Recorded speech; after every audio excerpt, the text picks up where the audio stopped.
Hey everybody.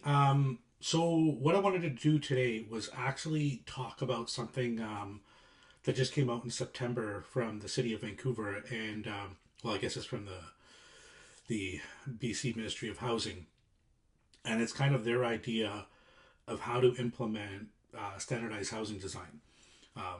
They did this at one point, but I'm sure some of you guys have heard of a Vancouver special.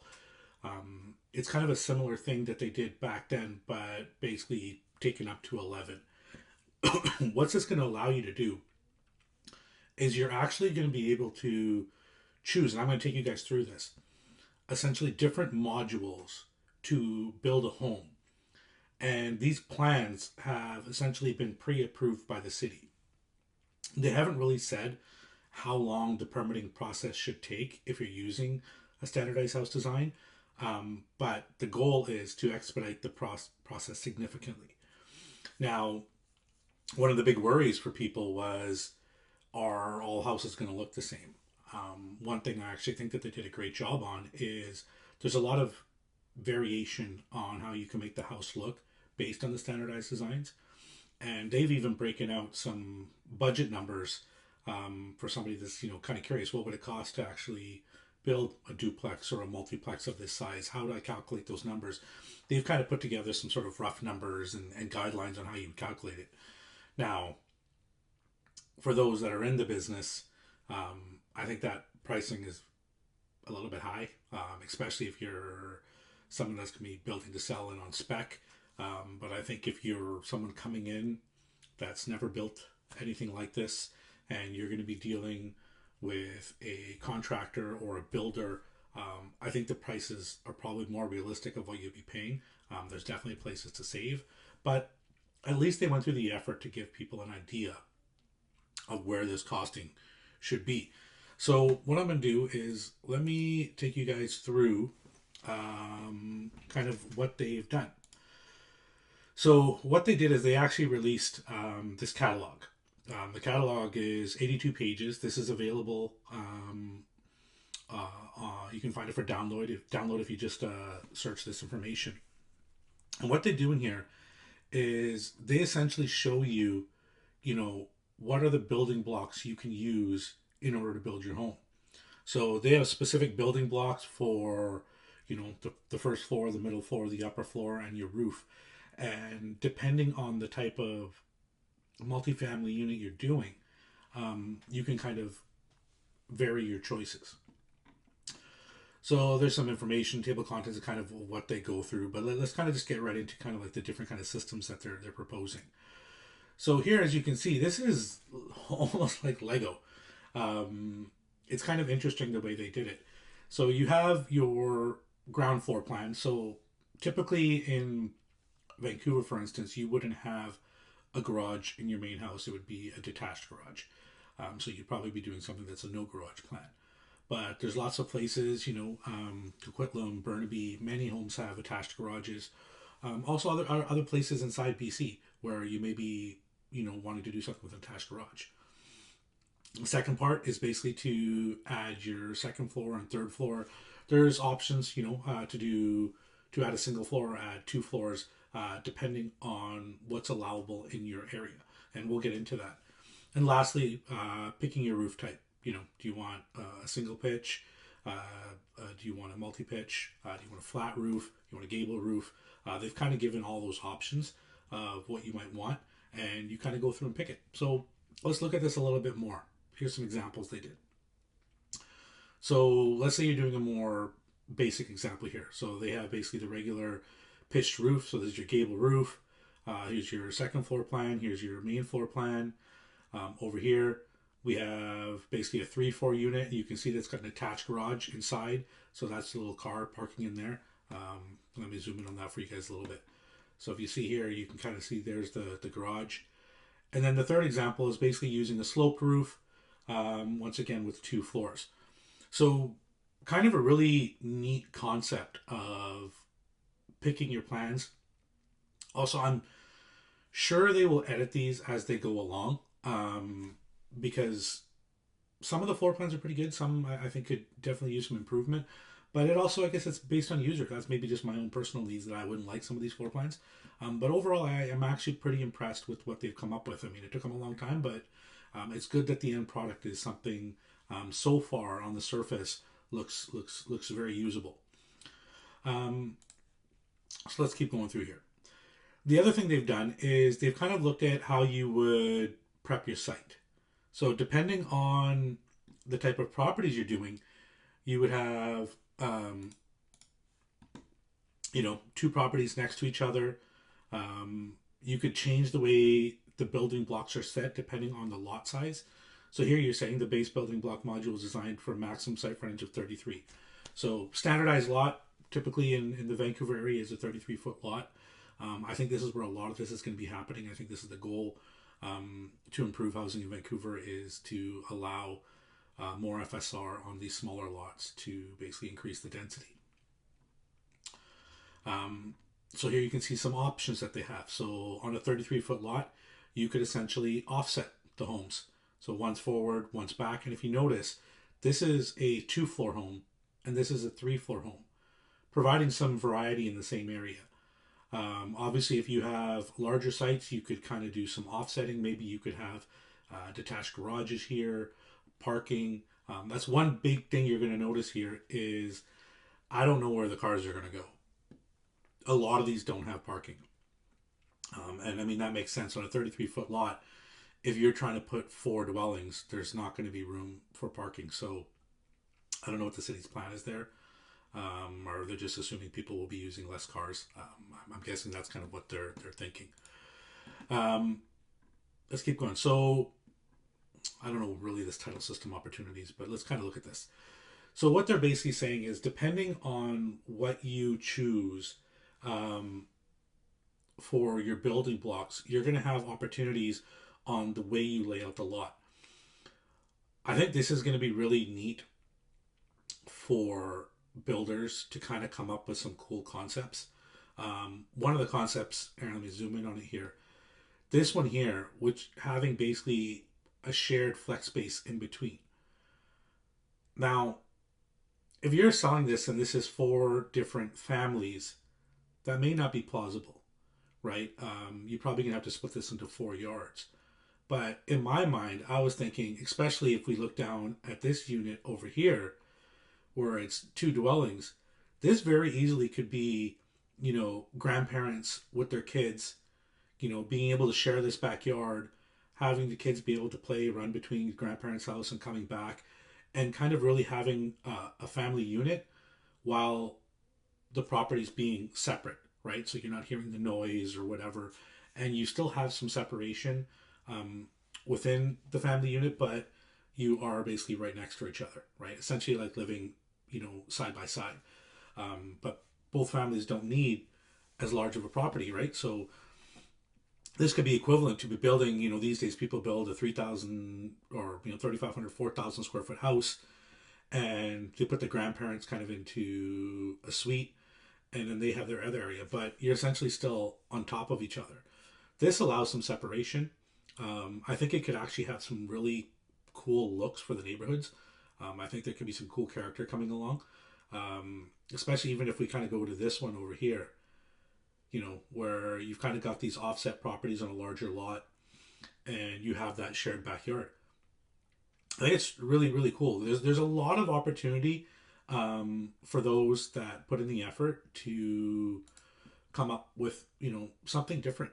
And I think there's going to be a lot of choice for the type of property you're looking for, right? Everybody may not need to move into a 3-story home, right? Maybe they only need a 2-bedroom home with a garage, something smaller. Maybe they're making a transition from, a condo to having essentially a laneway / home, a smaller, multifamily unit, where they're going to have a yard.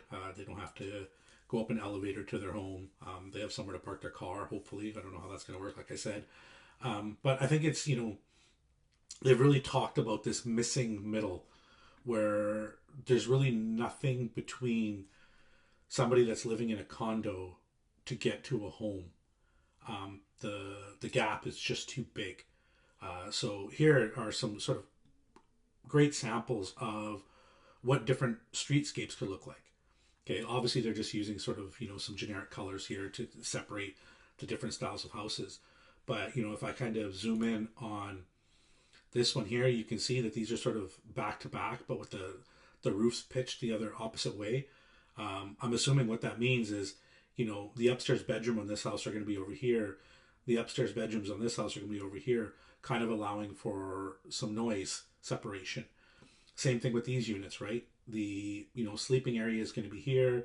This one, the sleeping area most likely will be up top and some on the main. But there will be some ability to deal with possible noise issues. This to me, with all the garages on the bottom, once again, cool concept. At least there is somewhere for parking. I think they're really underestimating the parking need. Most families have at least one car, but I guess if they're, even people that are in condos usually have a parking spot.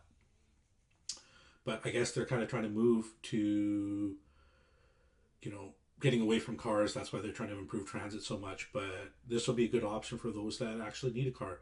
Maybe they need it for work. Maybe they just want a car for traveling. Whatever. I mean, I'm in full support of people having cars. I think it's a very needed thing. But there are those that can easily live without them. So let's keep going through here. Now, I don't know what they're really talking about for the ease of construction, but they're basically talking about using prefabrication. I actually just had a long meeting with a company that is local. There's quite a few companies that have already specialized in pre-manufactured, but what they're doing essentially, which is similar to what's been done in other parts of the world, but they're kind of making it more accessible for us here, and they've already done about 4 or 5 projects in the Lower Mainland, is doing the prefabbed walls, which most people have probably heard of. And this is basically where your home is basically broken down into modules, and inside the factory, they build the module, they mark it, they put in all your windows, everything. Even the things like the sheeting inspection are done by the engineer inside the pre-manufactured homes company. Well, it's not pre-manufactured home, but inside of the company that's building the modules. And then they would ship everything in assembly, click the house together. They even do things like floor cassettes. So as you're building the property, you're going to have a wall, then you need your floor. That comes as a cassette. And they basically join them together, and it's all engineered to be assembled that way. The cool thing is they can even basically put in the holes required for plumbing and electrical, saving your trades on site time.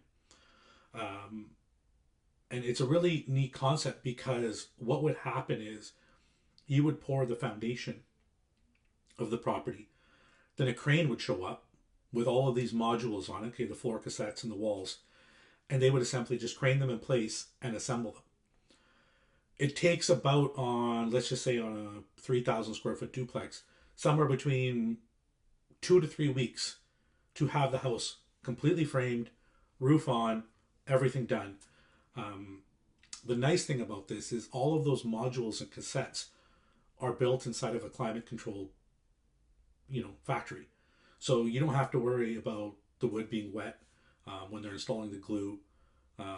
It's not going to be wet, but there's glues that are meant to be obviously done inside rain and stuff like that. But you're just building it inside of a controlled environment, and it should allow for a little bit of a higher quality construction. Even when they're doing the cuts, most of it is actually pre-cut by a CNC machine, so it'll spit out the studs to the exact size that are needed. Any kind of blocking is spit out. It's all going to be cut perfectly. Because they're inside of a factory, the nailing and all that kind of stuff, they're going to have all of the straps, any kind of hangers, all of that's going to be there and can be installed properly. He told me that for them to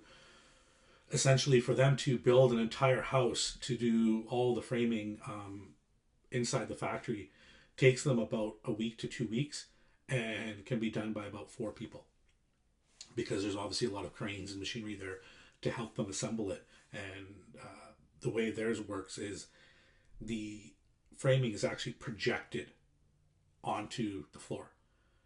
or onto the build surface. So they know exactly where each stud and every single thing has to go. So it makes it really easy because all of this has been digitally done to plan. But I'll do a separate webinar on that. If that's something that interests you guys, please leave a comment, let me know, and I can take you guys through that. I might even be going to tour the factory.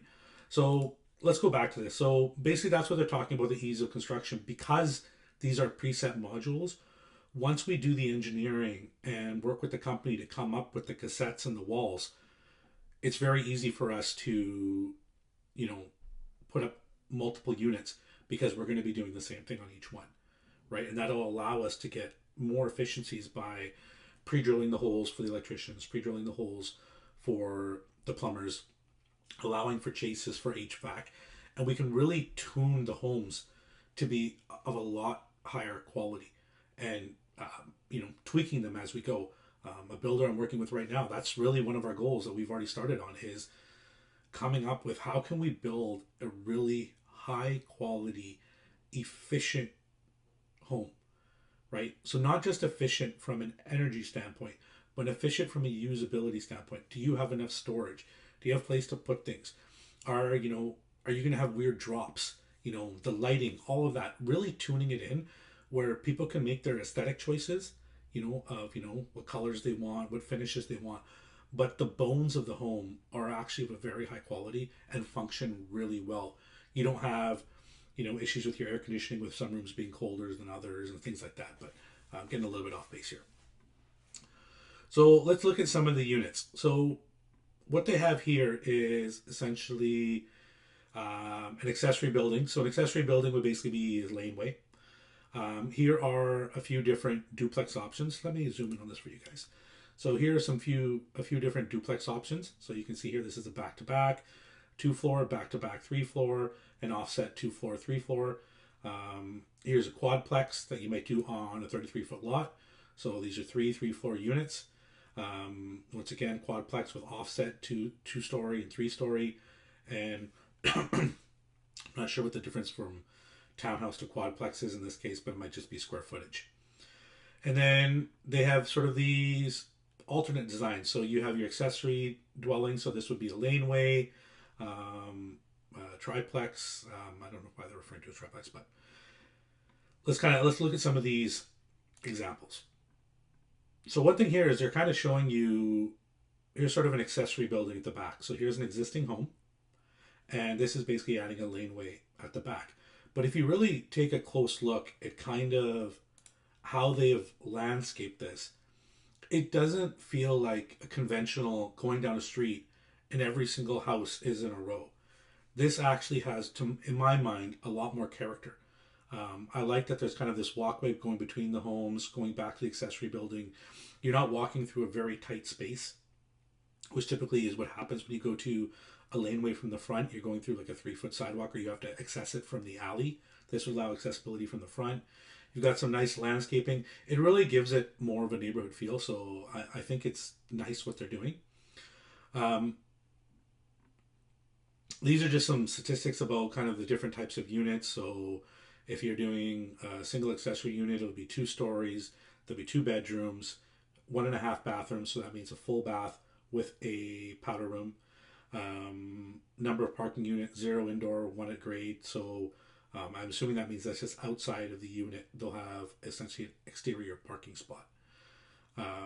Here's just the dimensions. This is stuff you guys can download this and go into this in more detail. And then here's some sample floor plans. So if we dig into this a little bit, they're essentially showing here on the first level, you'd walk in here. These are the stairs going up to the next unit. They have some cabinetry here. Here's your stove. Here's your sink. I'm assuming the fridge there. Sort of a dining area. Here's your powder room. Okay, so bathroom and sink there. A little bit of storage. And then your living space. Okay, so this is basically 25 by 21. So about 400 square feet there. And if we look down here, this is the upper floor. So you'd walk up the stairs here. They put a nice little storage closet in there. You walk into this bedroom. You've got your closets. You've got your bed here. Same thing on the other side. And then a shared bathroom for the 2 people on that floor. So yeah, kind of a really effective use of space. I think this one here, they said, is a total of, so 1,050 square feet. So I was a little bit wrong there. So 525 square feet per floor. So a good amount of usable space. I remember the last time we were in a rental, it was only 1,200 square feet. So, I mean, this is a much more better use of the square footage we had, and that was completely livable for me, my wife, and my son. So now we're looking at some yard plans. So here's a 33-foot lot. They've got your typical home up front here. Here's your accessory building in the back. Here's a 50-foot lot. This is more of what we saw in that photo, where you can kind of see a character home in the front and then having a laneway in the back with access from the front. So, you know, they call it an accessory building. From what I understand, basically an accessory building, a laneway, and a infill. The real only difference between when it comes to the city is essentially the square footage of it. So if it's smaller, I believe they call it a laneway or an accessory building, and if it's larger, they call it an infill.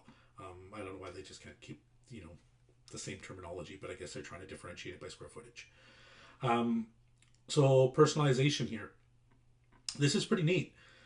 They've kind of pre-approved different finishes. Some of these finishes are quite expensive, but they're allowing people to choose, you know, if they want to build a higher-end home with higher-end finishes. And they're also giving more economical options. And they actually talk about this inside the report. You know, the difference in pricing between wood siding and fiber cement siding is quite a bit. So they're giving options to people depending on what they want. Also, you know, the maintenance on wood siding is a lot higher than it is on fiber cement siding. Fiber cement siding, some of you may know as hardy. So they're showing basically different options that you can do. So, you know, here's one. This looks like wood siding. Kind of a cool look. I actually really like this green. You know, nice natural finish wood door. A lot of windows in the front. And this is part of it being a standardized design, because let's just take a look at this house here. When you do a home and you're going custom, one of the things that they'll look at, well, a few of the things they'll look at, one of the look at is essentially how much of the lot are you covering. Okay, so it's called your non-permeable space. So that means how much concrete, how much is the house taking up. That calculation can affect how you do your landscaping. I believe with these, they're taking that into account. Another thing is you have to look at the windows. They only allow a certain amount of windows, and they can only face certain ways. Because the last thing you want is, you can see over here, if the neighbor had a window right there, what the city tries to avoid is you having a window on that side. So you guys are both looking into each other's homes. I don't know what they've done for that on these standardized designs, but I'm assuming they're going to kind of pre-approve what the window layouts are, the window sizing, and the window specs, right? Obviously, with the step code 3, step code 4, they're going to have pre-approved details of how the house is supposed to be constructed to meet the current step code regulations. So let's keep going through here. Once again, these are just more floor plans for different duplexes. So this is the front unit, back unit. We'll zoom in here a little bit. So you can see this is the entry for one, this is the entry for other. It looks like they've tried to kind of offset them a little bit so that you don't have issues with noise. So if somebody's watching TV over here, at least there's some separation from the people watching the TV over here. This wall, this demising wall here, will definitely have to be soundproof. That's part of the soundproof. That's part of the current regulations. And then in here, obviously they've offset the bedrooms. So if somebody's in their bedroom over here, try to offset the noise as much as possible, even from the washrooms. It's smart that they did that. I've seen so many duplexes that when people design them, they're basically doing a flipped image, and the bedrooms right across from each other. And it's just silly, because even though you soundproof this wall, it's never going to be perfect.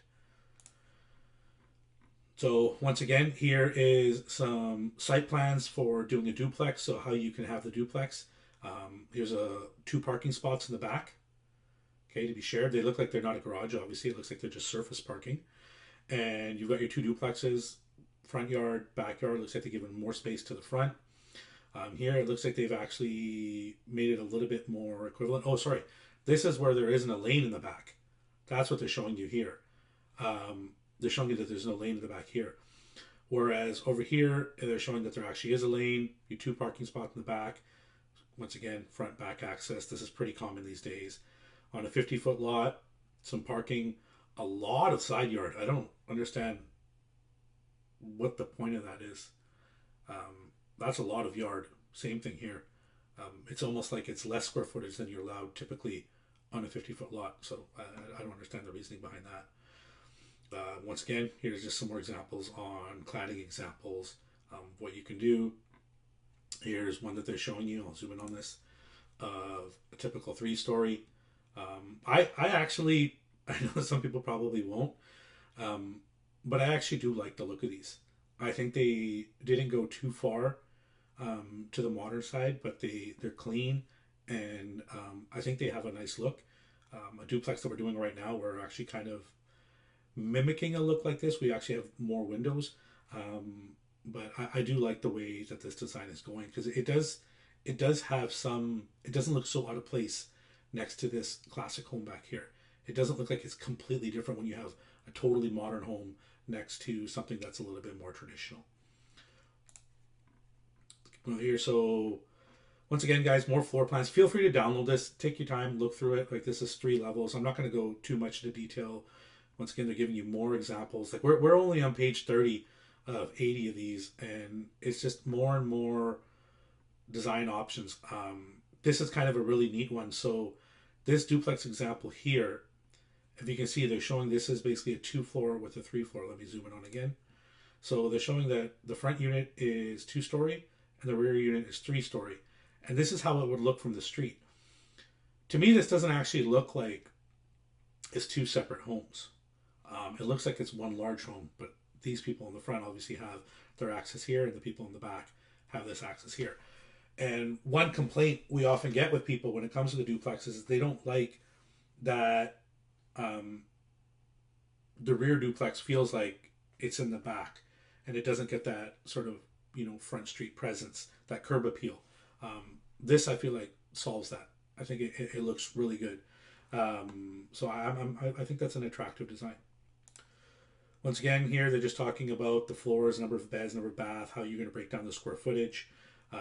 You notice that the front unit is 1,000 square feet and the rear unit is 1,500 square feet. So they're basically allowing a total of 2,600 square feet, which is actually what they allow now on that size lot. So I'm wondering if there's going to be any pushback on not actually giving more square footage, but they're definitely changing the way the setbacks work.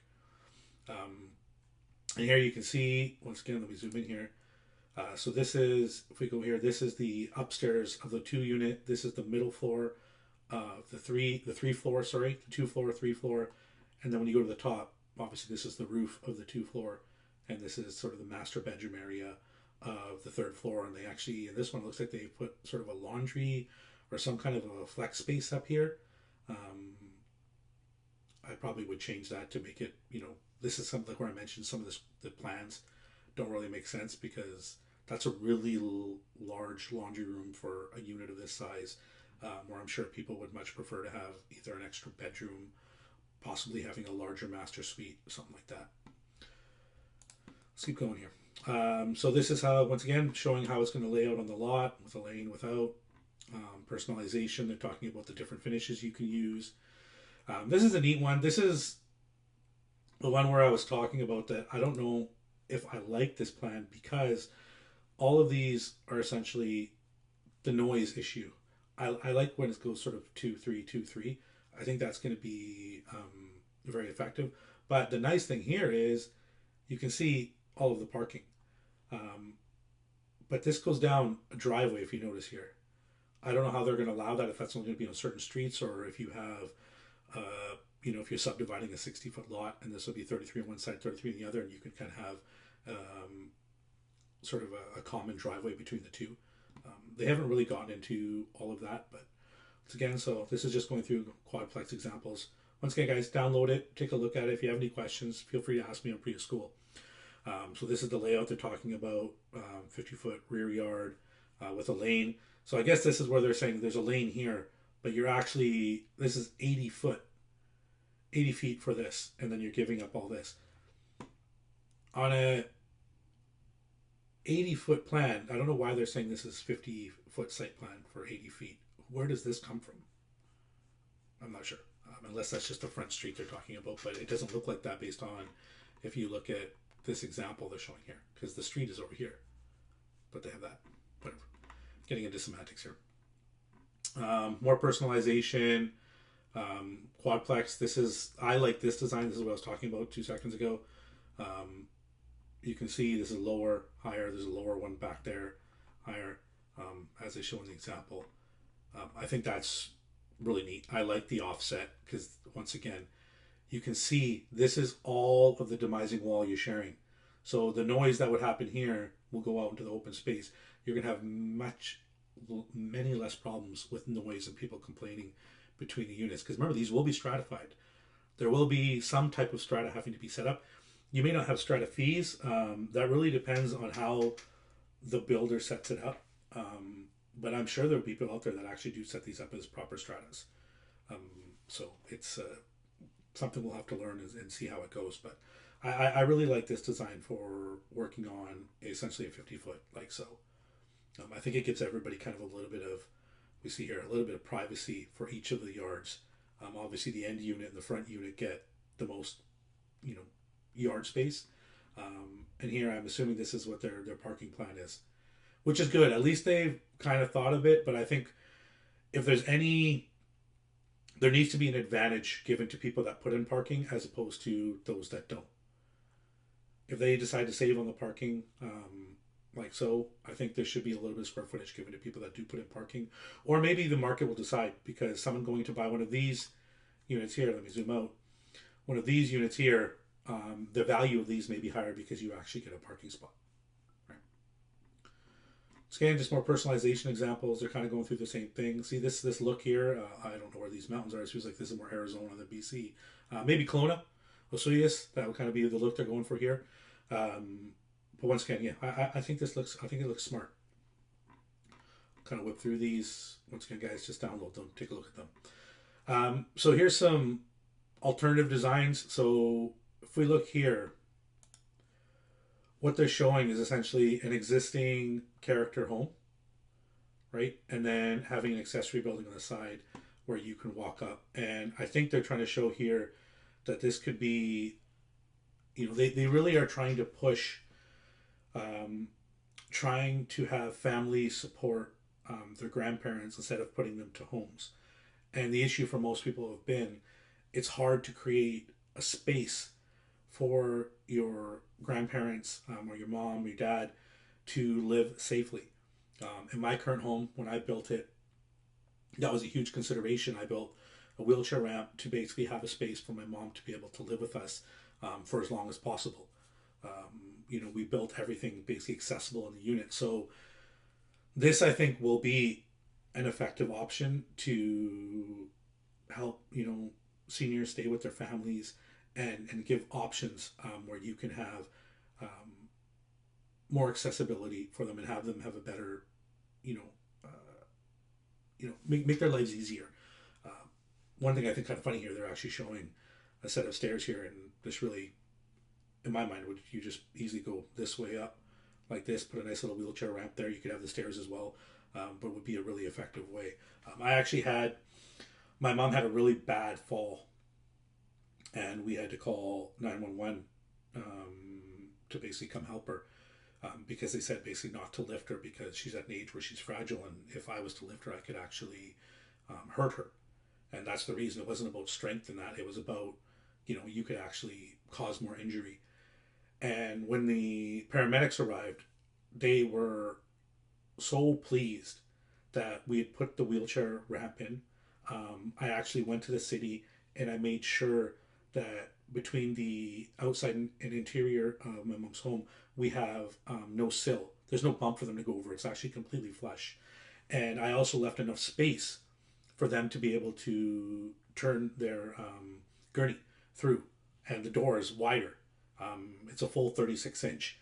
So they actually were able to come down, get their equipment in, get straight to my mom, right in the bedroom where they were able to take care of her really quickly and get her out without having to take her downstairs or trying to figure out a way to get her around a corner and possibly injure her even more. So just something to think about when you guys are doing these kinds of designs, because there, I think a lot of people overlook, not to be business case here, but the market of people wanting to keep their parents with them, but more importantly, wanting to have a space for them that's safe. So let's keep going through. This is basically accessory building. So if we zoom in here, and I can kind of talk a little bit of what I was referring to for my mom. Making this door space as wide as possible. In between here, making it as easy as possible for them to get from the bedroom to the washroom. Also, you can notice here, this looks like quite a large washroom, and I think they're allowing that for a wheelchair to make sure it's accessible. This spacing here, obviously it's hard to see on these plans without really dimensions, but that's kind of what you'd want to think about is, can a wheelchair get all the way around? Is it easy for paramedics to get in and things like that? It really doesn't cost almost anything more, but making sure this sill here is flush, roll-in showers, things like that, grab bars, backing, all that. I hope the city puts a little bit of effort into that to make things more accessible, not even just for grandparents, but even for those that have accessibility concerns. If they put that little bit of effort in, it allows the housing to be used by more people. And also it'll cut the expense for those coming in having to improve a space to retrofit those functions when it's very easy to do it when you're creating the properties. So just more floor plans, kind of the same thing, personalization, different dwellings. So you can see, guys, there's a lot of examples, triplexes and all that. What I really want to show you, though, this is kind of the appendix. This is kind of some of the, you kind of have to read through this. If you're someone in construction that's going to be doing these, you're going to want to know about some of these assumptions that they're giving away when it comes to setbacks and allowances and restricted zones. Also, the energy modeling, you can see here they're talking about the rules for which step code for, what climate zones, what requirements are put in place for these. See here, assume the majority of concrete foundation walls are below grade, assuming double glazed windows with a metric value of 1.3 watt per meter squared. So that'll give you a really good idea when you're budgeting these out of what the expectation is. Now the personalization thing, here's some sort of cladding material options they give. They actually talk about it in more detail, but basically they're just showing you can choose the roof. Here, this is a great slide that they did to help people. So here you've got your wood siding, corrugated metal, fiber cement. Let me zoom in on these a little bit. So here you can see wood siding combustibility. They're showing that it's very combustible. That's why it's all the way up. The cost, it's one of the most expensive. The maintenance is one of the highest, and the durability is low. So if you're looking at this just from a material engineering standpoint, you're like, wood siding is the worst. Why would anybody choose wood siding? In my opinion, because it looks the best. You really can't recreate with engineered materials the look of natural wood. With the graining, the way it wears, the different colors and all that kind of stuff. Natural wood just looks beautiful in my opinion. Here they've got corrugated metal, so corrugated metal siding. Here you can see combustibility, it's the lowest. Cost is the lowest. I don't know about that. I think that would kind of be a little bit higher. Corrugated metal is not that cheap. Maintenance is low, durability is high. So a great, from an engineering standpoint, a great material. And I think in the right scenario, this can look really nice. I just hope it doesn't get overused. I hope there's not just whole neighborhoods of all corrugated metal. I hope some people do real wood. I hope some people do corrugated metal. And I hope some people do fiber cement. I didn't. And then also stucco too. So again, fiber cement. You guys can go through this in more details of kind of the different options, standing seam and all that. But it's just a good way to compare, what am I looking for when it comes to my design criteria. Maintenance here, like on fiber cement, you do have to maintain it a little bit less on a corrugated metal. It gives you an idea of what do I care about? Am I somebody that really wants to maintain my home and I take pride of it and I don't mind putting the time in it to have a better looking material or a better looking finish? Or am I somebody that I want hands off? I don't want to have to think about it. I want this just to be one and done. Then these are kind of, you can look at the options and spending more, spending less.